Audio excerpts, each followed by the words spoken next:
Chaque vol commercial cache des histoires. Celui-ci transportait 243 passagers, convaincus que la technologie les protégerait de tout.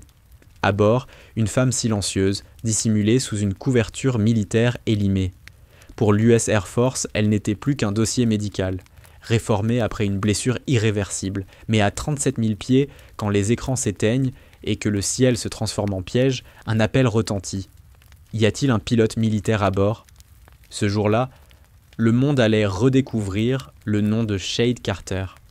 Avant qu'on entre dans le vif du sujet, dites-nous en commentaire d'où vous nous regardez, laissez un pouce bleu et abonnez-vous pour ne rater aucune prochaine histoire. Les réacteurs du Boeing 777 chantèrent à leur berceuse familière à plus de 10 km au-dessus du Pacifique. La cabine était plongée dans une semi-obscurité agitée par des secousses régulières. La plupart des passagers somnolaient nerveusement, leurs rêves brisés par les turbulences qui semblaient secouer l'âme même de l'appareil.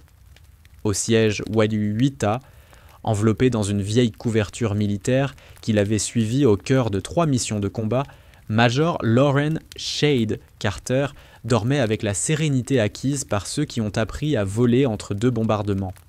Même lorsque la première hôtesse passa en courant, le visage creusé par l'inquiétude, Shade ne bougea pas.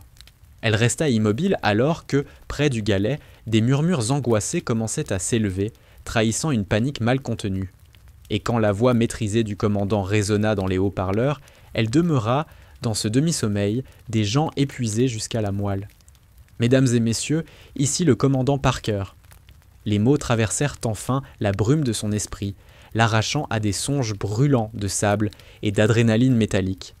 Nous faisons face à une situation qui exige une attention immédiate. Y a-t-il parmi vous un pilote militaire ? Les yeux de Shade s'ouvrirent d'un coup. Ses réflexes, forgés par des centaines d'urgences, la propulsèrent en état d'alerte totale.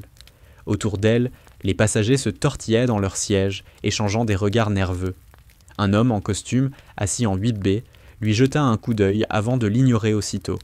Ses vêtements civils froissés ne plaidaient pas en sa faveur. Plus loin, un adolescent demandait à son père ce qui se passait.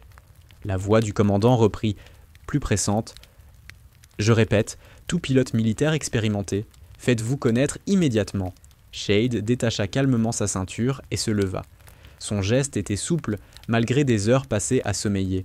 Avec son visage banal, ses cheveux châtains déjà striés d'argent, elle avait tout l'air d'une voyageuse fatiguée. Une hôtesse de la première classe ne lui accorda qu'un regard distrait. « Excusez-moi, » dit Shade d'un ton posé. Cette voix grave est sûre que seuls les moteurs de chasse et le vacarme des rotors sculptent. Major Loren Carter, United States Air Force. L'hôtesse, Hannah, en lut le nom sur la plaque de l'armée qu'elle venait d'exhiber et demeura interdite. « Madame, je vous prie de regagner votre place. Nous cherchons un pilote militaire. »« C'en est un qui vous parle. » Shade sortit de son sac une vieille portefeuille de cuir. Le badge métallique accrocha la lumière artificielle de la cabine. Addis Thunderbolt, 3 déploiements en zone de guerre. Quelle est la situation ? Le doute quitta aussitôt les traits de l'hôtesse. Veuillez me suivre, Major. Le commandant a besoin de vous tout de suite. En avançant vers le cockpit, Shade capta des fragments de communication paniqués sur le haut-parleur interne. Panne d'instruments, trajectoire d'urgence, météo en dégradation rapide. Les pièces d'un puzzle familier se mettaient en place dans son esprit. Le même puzzle qu'elle avait résolu des dizaines de fois là où chaque erreur coûtait des vies. Ce qu'elle ignorait encore, c'est que le vol 832 venait de perdre à la fois son système de navigation principal et son secours, au-dessus d'une des zones les plus hostiles du Pacifique, alors qu'un monstre météorologique de catégorie 4 fonçait droit sur eux. Quand elle entra dans le cockpit, Douglas Parker se leva d'un bond. Sous sa casquette, son visage tanné par des années de vol avait blanchi. « Dieu merci, toute aide sera la bienvenue. » Ses mains tremblaient légèrement lorsqu'il désigna le tableau de bord, hérissé de voyants clignotants comme des guirlandes malveillantes. GPS hors service, inertiel perdu, et le compas de secours donne des lectures contradictoires. Le radar météo annonce un système de catégorie 4 en plein sur notre route. Ryan Mitchell, le copilote, leva enfin les yeux d'un manuel qu'il consultait frénétiquement. « Major, on vole pratiquement à l'aveugle, plus aucune navigation, des données météo limitées et un calcul carburant qui dépend d'une position qu'on ignore. Shade balaya le tableau de bord du regard avec la précision méthodique d'une professionnelle rompue au diagnostic sous pression, là où la moindre erreur coûte des vies.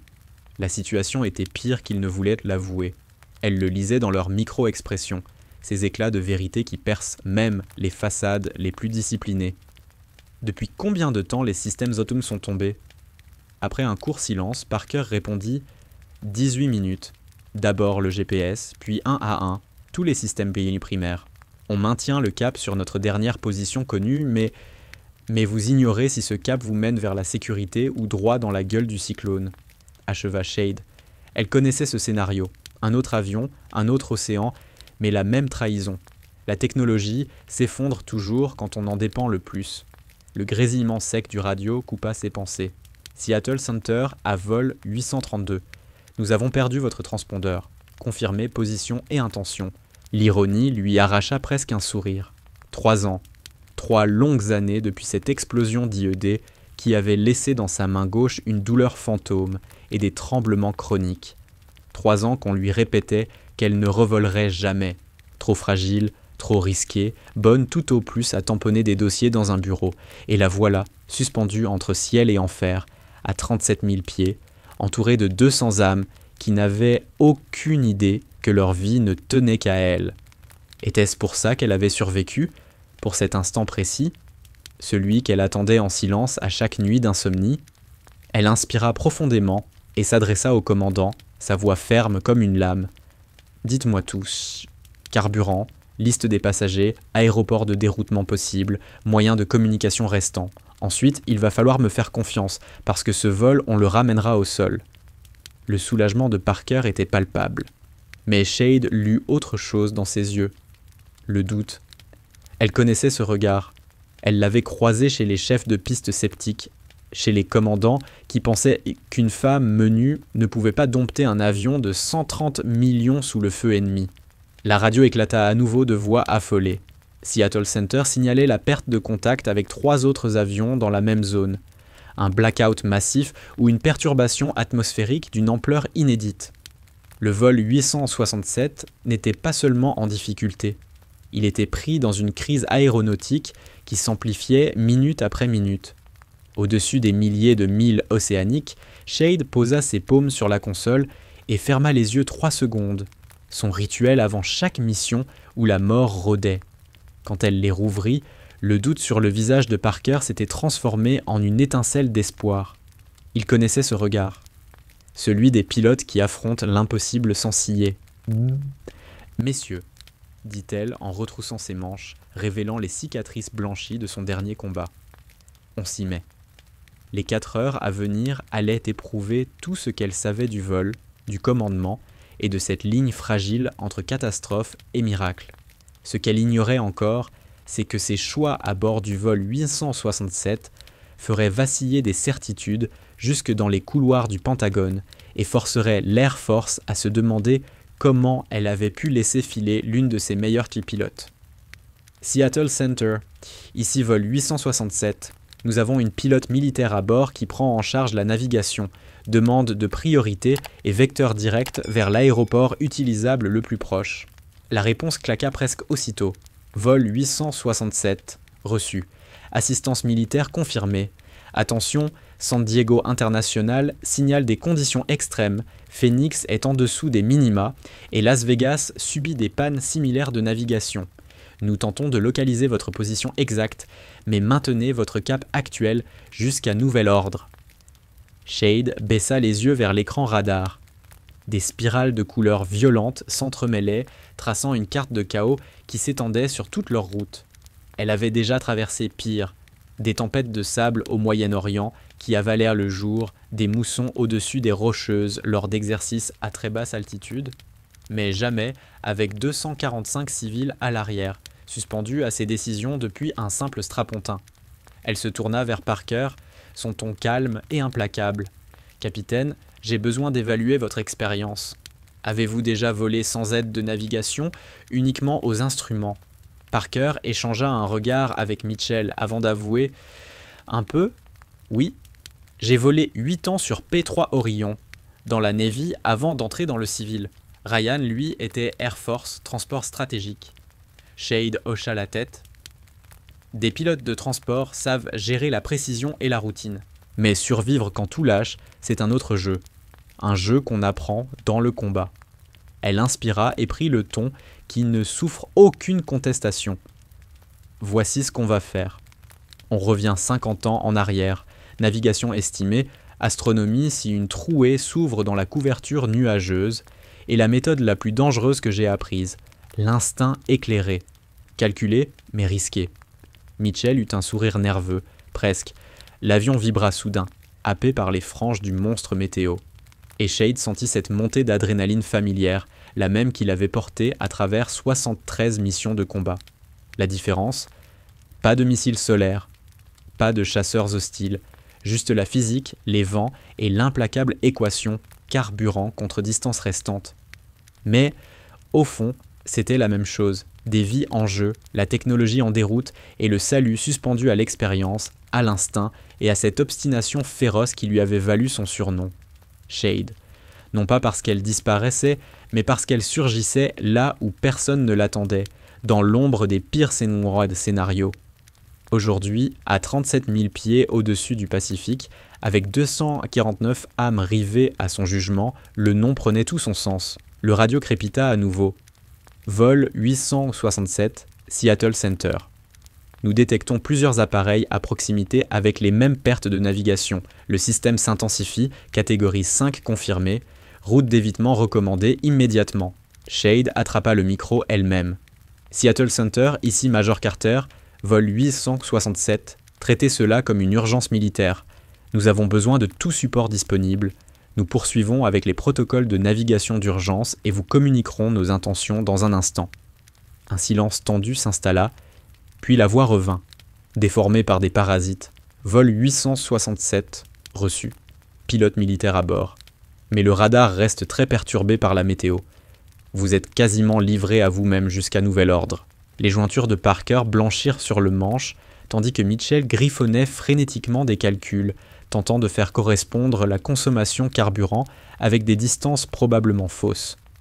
Assise en position de veille derrière eux, Shade comprit que cette mission dépassait largement l'enjeu d'un simple atterrissage. Ce n'était plus seulement une question de poser un avion, mais de prouver que, lorsque tout le confort technologique s'effondre, quand les certitudes de l'aviation moderne vacillent, l'élément humain reste la dernière barrière entre la vie et la mort. L'expérience, l'instinct, la dure sagesse apprise au feu. Ce qu'elle ignorait encore, c'est qu'au même instant, les contrôleurs de Seattle Center avaient déjà surnommé leur appareil le Ghost Flight, un avion disparu des écrans radars, mais toujours en vol, guidé par une pilote dont le nom allait bientôt se chuchoter dans toutes les sphères aéronautiques. Quand la fureur du cyclone les enveloppa, Shade esquissa un sourire. Pour la première fois depuis 3 ans, elle se sentait exactement là où elle devait être. Les turbulences frappèrent comme des coups de poing, la projetant contre son harnais, tandis que les chariots de service s'écrasaient dans l'allée avec fracas. Dehors, la nuit s'illuminait d'éclairs déchirant des colonnes nuageuses gigantesques, semblables à des montagnes vivantes. L'avion trembla, se cabra, chaque rivet semblant hurler sous la violence du vent. « Mon Dieu !»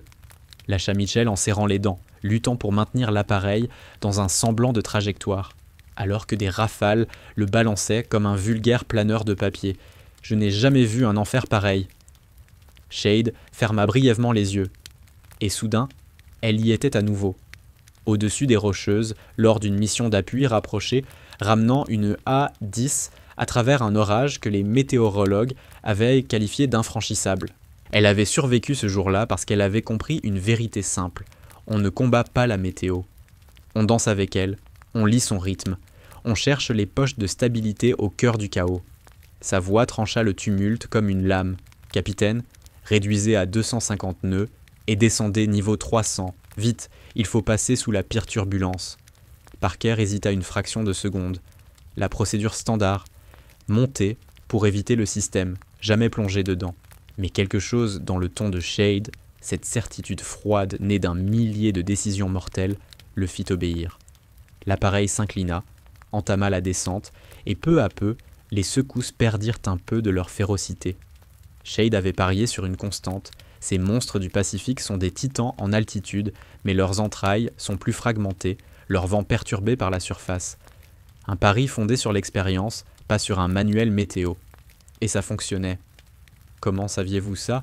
demanda Mitchell, incrédule. « Des orages afghans ?» Elle esquissa un sourire sec. « La physique ne change pas, qu'on soit au-dessus de l'océan ou des montagnes. » Le radio grésilla, saturé par des interférences. À tous les appareils, ici la Coast Guard Sentinelle. Plusieurs avions en détresse. Tout pilote nécessitant assistance répondait sur cette fréquence. Shade attrapa le micro avant que Parker ne bouge. Sentinelle, ici Major Carter à bord du vol 867. Panne complète de navigation. Nous suivons les protocoles d'urgence. Pouvez-vous fournir une position approximative ? Nous avons un contact radar sur vous, environ 180 miles de notre navire. Distance exacte incertaine, météo très perturbée. Coordonnées actuelles, 35 nord, 120 ouest, lança Shade d'une voix stable. Pour la première fois depuis 2 heures, elle tenait un repère solide. Son cerveau enclencha le mode calcul mental, cette géométrie instinctive martelée par des années de formation. Si le Sentinelle était là, cela plaçait leur avion environ 300 milles au nord-est de la route prévue. Pas la fin du monde, mais avec leur réserve carburant, c'était une alerte rouge. « Capitaine, carburant ?» demanda Shade sans détour. Parker consulta rapidement ses instruments. 17 000 livres restantes. À ce rythme, 90 minutes de vol, pas plus. Shade sentit cette étrange sérénité descendre en elle, celle qui la visitait dans les moments où la moindre erreur coûtait des vies. 90 minutes. Ce n'était pas grand-chose, mais suffisant, si chaque décision tombait juste. Et la première règle était claire, ne jamais laisser la paralysie du doute s'installer. Elle se souvenait d'une maxime apprise au combat. L'hésitation tue plus de pilotes que le feu ennemi. Elle scruta le radar météo, cherchant une faille dans la muraille orageuse, et là, elle la vit. Une mince cicatrice plus claire, un couloir de pluie légère qui s'ouvrait vers le sud-ouest, plus loin de la destination initiale, certes, mais hors de la gueule du monstre. « Ryan, trace-moi un cap 225 magnétique, on fonce par la brèche. » Mitchell se mit aussitôt à recalculer. Pendant qu'il griffonnait, Shade sentit remonter un souvenir brutal, sa dernière mission. Même parfum d'urgence, même ciel enragé, mêmes instruments qui lâchaient l'un après l'autre. Sauf qu'alors, son A10 avait fini pulvérisé sur un flanc rocheux, et son corps avec. Elle avait survécu, mais pas son avenir de pilote, sauf qu'aujourd'hui, la donne avait changé. Cette fois, elle n'était pas seule. Et cette fois, elle avait compris que survivre, ce n'était pas toujours affronter tout en solitaire, mais accepter l'aide, faire confiance, et avouer que même les plus aguerris ne sont pas des machines. L'avion s'inclina sur la gauche, et soudain, la furie se fit moins écrasante. Le couloir était là, un tunnel d'air relatif flanqué de murailles nuageuses où les éclairs éclataient comme des tirs d'artillerie. Les secousses restaient violentes, mais supportables. « Nom de... » souffla Parker en reprenant son souffle. « Comment t'as vu ça ?» Shade ne répondit pas tout de suite. Comment expliquer que, dans le chaos, son cerveau cherchait des motifs, des rythmes, que chaque mission derrière les lignes ennemies n'était qu'un apprentissage de l'art de survivre sur des fragments d'informations. Elle se contenta de saisir le micro. « Seattle Center, ici vol 867. Nous avons trouvé une ouverture dans la structure orageuse, cap 225. Demande vecteur vers le terrain utilisable le plus proche, capable de poser un gros porteur sous minima météo. » La réponse arriva, hachée par des parasites, vol 867, déroutement recommandé, vers Andrews, Air Force Base Maryland, équipé radar d'approche de précision, autorisé pour minima sévère.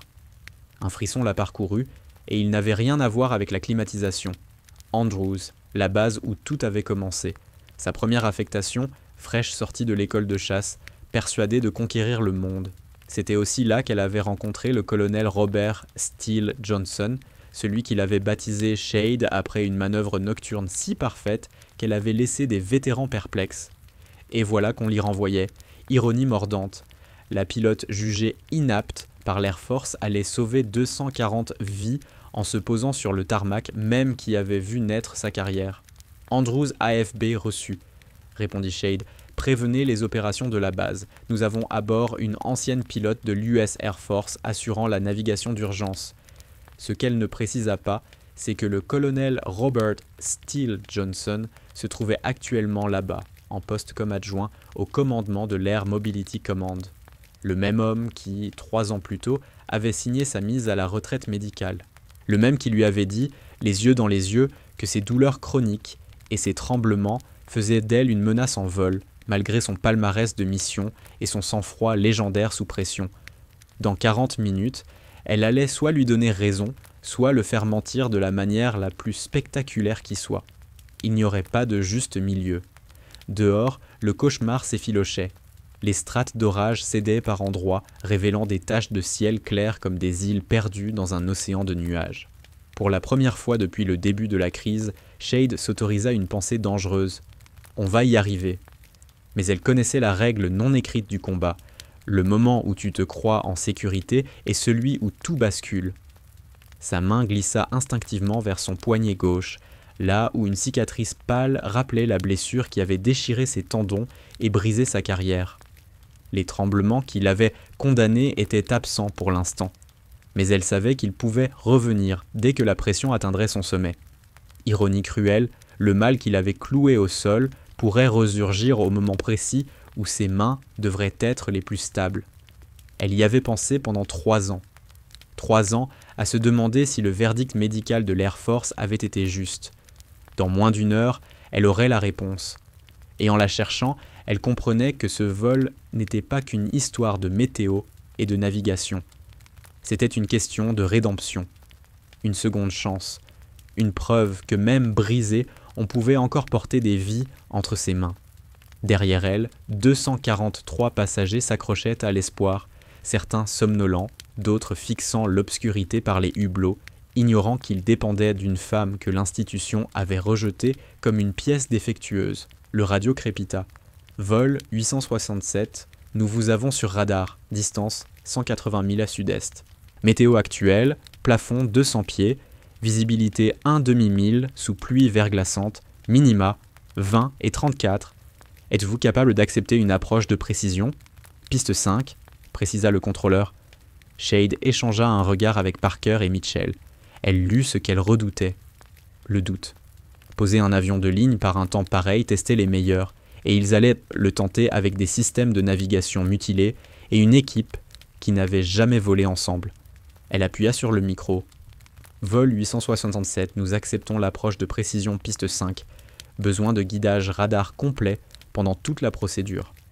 Alors que l'appareil amorçait sa descente vers Andrews, Shade repensa aux mots du colonel Johnson le jour de son évaluation médicale. « Lorraine, vous avez été l'une des meilleures pilotes de chasse que j'ai jamais eues. Mais voler en guerre et transporter des familles, ce sont 2 mondes différents. Le poids n'est pas le même quand ce sont des vies innocentes, pas des munitions. Dans 30 minutes, elle saurait s'il avait eu raison. » L'approche commença 20 000 avant la piste. La voix froide et rythmée du contrôle sol donnait les caps, les altitudes. À travers les vitres, la pluie gelée sculptait des éclats de glace, transformant la vue en mosaïque incertaine. Shade avait volé des centaines d'approches aux instruments dans sa carrière. Jamais dans un tel maelstrom, équipement partiellement hors service, météo marginale et le poids écrasant de centaines de vides suspendues à chaque décision. Vol 867, approche Andrews, virage gauche, cap 045, descendez 4000 pieds, maintenez, lança la voix du contrôle. Vous êtes à 10 000 de looter marker, autorisé pour l'approche de précision piste 5. Les mains de Parker semblaient calmes sur les commandes, mais Shade devinait la tension dans ses épaules. Mitchell, lui, débitait altitude et vitesse d'une voix cadencée, les yeux rivés sur les instruments de secours, ses doigts dansant sur les commandes. Dehors, la pluie verglaçante peignait la verrière d'un voile cristallin, brisant la vue en éclats mouvants. « Localisé actif », annonça Mitchell, quand les instruments captèrent enfin le signal électronique. « Gamme de descente établie, nous sommes sur l'axe. » Shade suivait le tout avec la concentration froide qu'il avait maintenue en vie pendant 73 missions de combat. Tout semblait normal, et c'est pour cela qu'elle restait en alerte. Elle savait que le pire surgit toujours dans la routine. Vol 867, Andrews Tower. Vent 0,60, 15 nœuds, rafale 25. Visibilité 1002 sous pluie verglaçante, plafond 200 pieds épars. Piste en état correct, autorisée à l'atterrissage piste 5. La bande lumineuse apparut dans la purée grise, un sillage de points blancs et rouges au milieu du chaos. La main de Parker guida l'appareil avec une précision chirurgicale. L'arrondi fut ferme, mais maîtrisé. Les inverseurs rugirent, les freins mordirent la piste, et enfin, le mastodonte s'immobilisa. Shade sentit une bouffée qu'elle n'avait plus connue depuis 3 ans. La satisfaction glaciale d'une mission accomplie. Derrière, la cabine explosa en applaudissements. Des rires nerveux jaillirent, mêlés de sanglots de soulagement. Mais Shade savait que ce n'était pas la fin. L'alerte serait consignée. L'enquête suivrait. Et très bientôt, son nom circulerait dans les couloirs du Pentagone et des bureaux de la FAA, l'ancienne pilote militaire qui avait sauvé un vol civil au cœur d'un des pires scénarios de la décennie. Alors qu'ils roulèrent vers le terminal, elle aperçut une silhouette familière près du bâtiment des opérations. Même de loin, cette posture raide ne pouvait appartenir qu'à Steele Johnson. Il était venu en personne assister à son retour sur la base. Curiosité professionnelle, préoccupation sincère, impossible à dire. « Major », souffla Parker en fermant la checklist, « je n'ai aucune idée de comment vous remercier. » Shade déverrouilla ses sangles et se leva, la douleur sourde de sa main gauche lui rappelant ses limites. « Capitaine, c'est vous qui avez volé. Moi, je n'ai fait que vous guider, répondit-elle. Mais tous deux savaient que c'était bien plus que ça.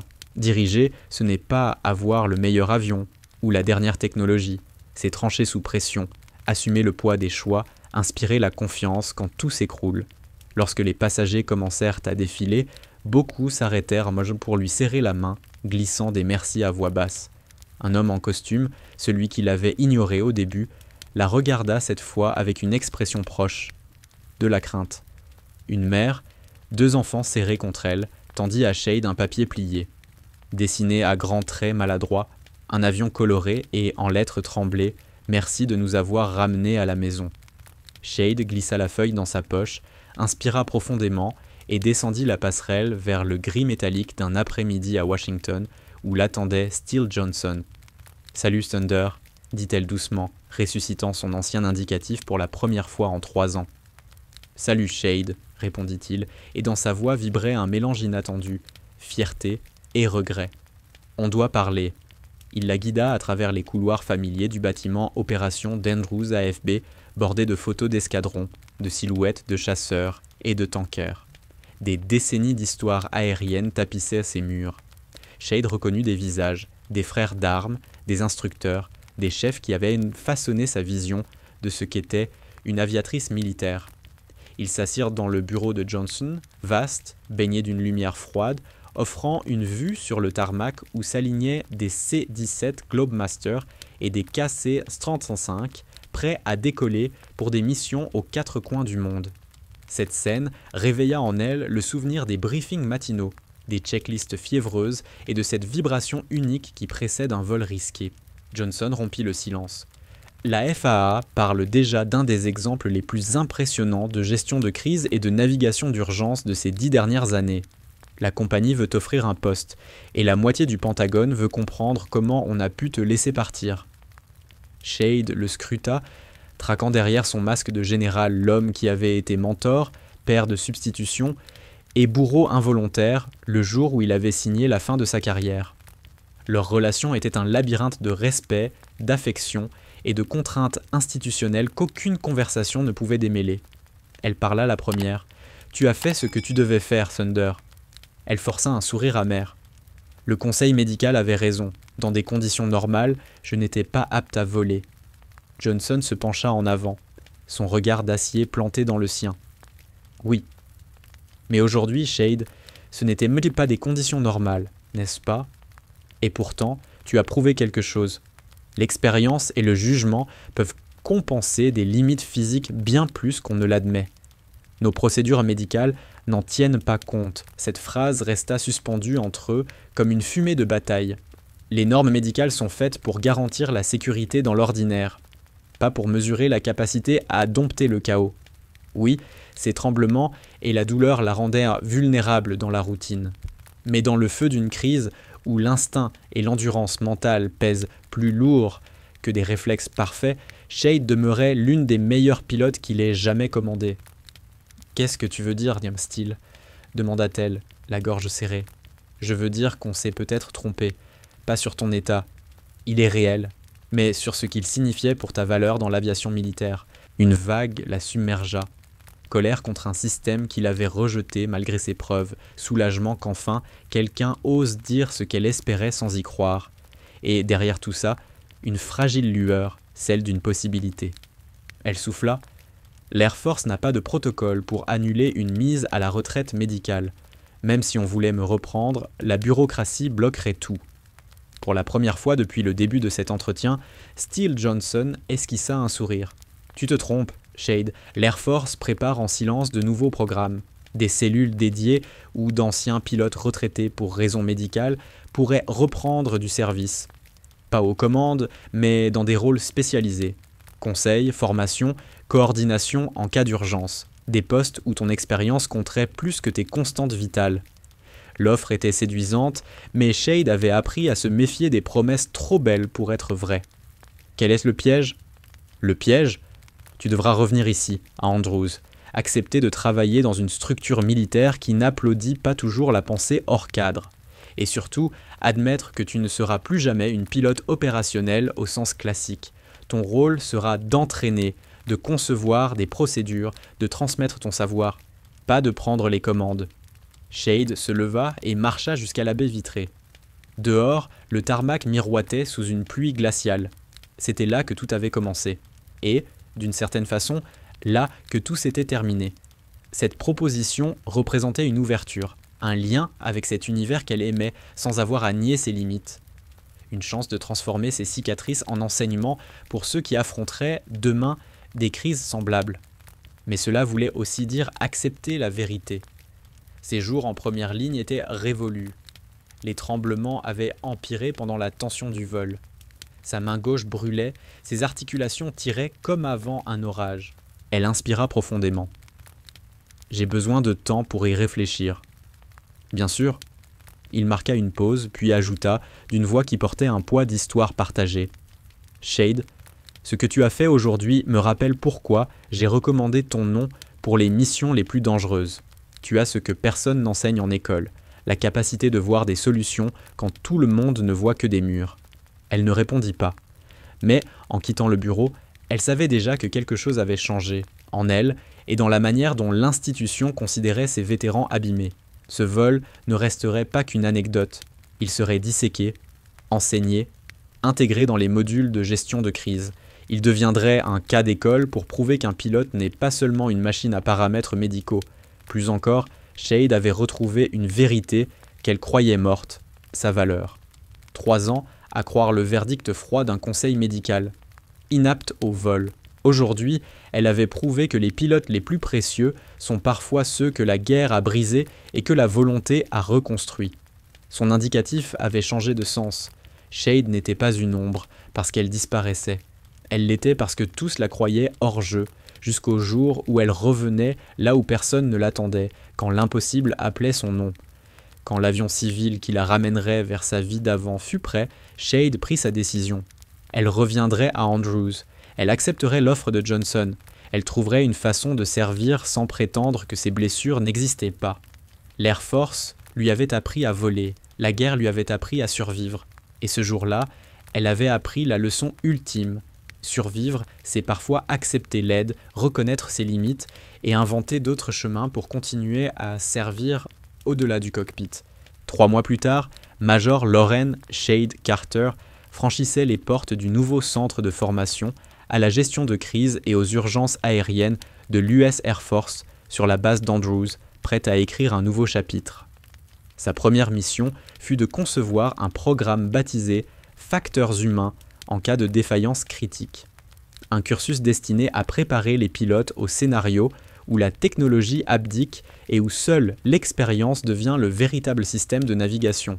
Son bureau était modeste, presque austère, mais donnait sur la même piste où, des années auparavant, elle avait appris à voler. Sur son bureau, 2 objets trônaient, la Purple Heart, décorée après son dernier déploiement, et un dessin d'enfant représentant un avion avec ces mots tracés en violet. « Merci de nous avoir ramenés à la maison ». Ce dessin lui rappelait, chaque jour, que l'aviation n'est pas qu'affaire de métal, de turbines et d'écrans. C'est avant tout la promesse profondément humaine de relier des vies, de franchir les distances pour retrouver ce qu'on aime, malgré toutes les tempêtes dressées entre départ et arrivée. La première classe de Shade comptait 12 pilotes chevronnés venus de différents horizons. Tous avaient entendu parler du vol 867, ce Ghost Flight, devenu légende, mais peu prenaient au sérieux l'idée d'apprendre d'un officier médicalement réformé. La main gauche parfois secouée de tremblements visibles. Leur scepticisme fondit au moment précis où elle entreprit de détailler, minute par minute, le processus décisionnel de cette nuit-là. Les choix en fractions de secondes qui leur avaient permis de traverser un système orageux classé, par la suite, parmi les plus violents jamais enregistrés au-dessus du Pacifique. Quand elle termina, aucun doute ne subsistait. Ces hommes et femmes n'étaient pas face à une théoricienne. Ils étaient assis devant quelqu'un qui avait fixé la mort dans les yeux, en guerre comme en aviation civile, et qui en était sortie vivante, sans jamais perdre personne derrière elle. Sa conclusion claqua dans le silence comme un bang supersonique.